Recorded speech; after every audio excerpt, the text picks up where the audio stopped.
Indian വിദേശകാര്യമന്ത്രി S ജയശങ്കറിനെ European media നാണം കെടുത്തി എന്നാണിപ്പോൾ പല പ്രതിപക്ഷ കക്ഷികളുടെയും വാദം. പക്ഷേ റിയാലിറ്റി എന്താണ്? ഫിൻലൻഡിൽ നടന്ന കുൽത്തജന്ത ടോക്സിൽ വെച്ച് റഷ്യയിൽ നിന്ന് എണ്ണ വാങ്ങുന്നതിനെക്കുറിച്ച് യൂറോപ്യൻ മീഡിയ നമുക്ക് ക്ലാസ് എടുക്കാൻ വന്നതായിരുന്നു. പക്ഷേ അവർ സ്വപ്നത്തിൽ പോലും വിചാരിച്ചു കാണില്ല അതിനുള്ള മികച്ച മറുപടി നമ്മുടെ വിദേശകാര്യമന്ത്രിയുടെ കയ്യിലുണ്ടാവുമെന്ന്. അദ്ദേഹം പറഞ്ഞത് we buy oil on the basis of availability and cost എന്നാണ്. നമുക്കെപ്പോഴും ഓയിൽ തരുന്ന മിഡിൽ ഈസ്റ്റിൻ്റെ ഓയിലെല്ലാം യൂറോപ്പ് വാങ്ങി തീർക്കുകയായിരുന്നു. അപ്പോഴാണ് നമ്മുടെ ജനങ്ങൾക്ക് അഫോർഡബിളായി കിട്ടുന്ന റഷ്യൻ എണ്ണ നമ്മൾ വാങ്ങുന്നത്. അപ്പോൾ തന്നെ ജയശങ്കർ യൂറോപ്പിൻ്റെ മുഖംമൂടി വലിച്ചു കീറി. ഇതുവരെ ഇന്ത്യ ഉണ്ടാക്കിയ ഒരു ആയുധം കൊണ്ടും ഒരു യൂറോപ്യൻ രാജ്യവും ഇതുവരെ ആക്രമിക്കപ്പെട്ടിട്ടില്ല. പക്ഷേ ഇന്ത്യയെ ആക്രമിക്കാൻ ഉപയോഗിക്കുന്ന പല ആയുധങ്ങളും വർഷങ്ങളായി വിൽക്കുന്നത് യൂറോപ്പാണ്.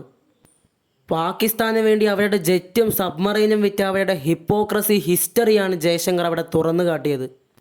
സ്വന്തം ലാഭത്തിന് വേണ്ടി എന്തും ചെയ്യുന്ന ലോക്കൽ സിസ്റ്റമാണ് അവരുടെ. നമുക്ക് ക്ലാസ് എടുക്കാനൊന്നും അവരിനിയും വളർന്നിട്ടില്ല.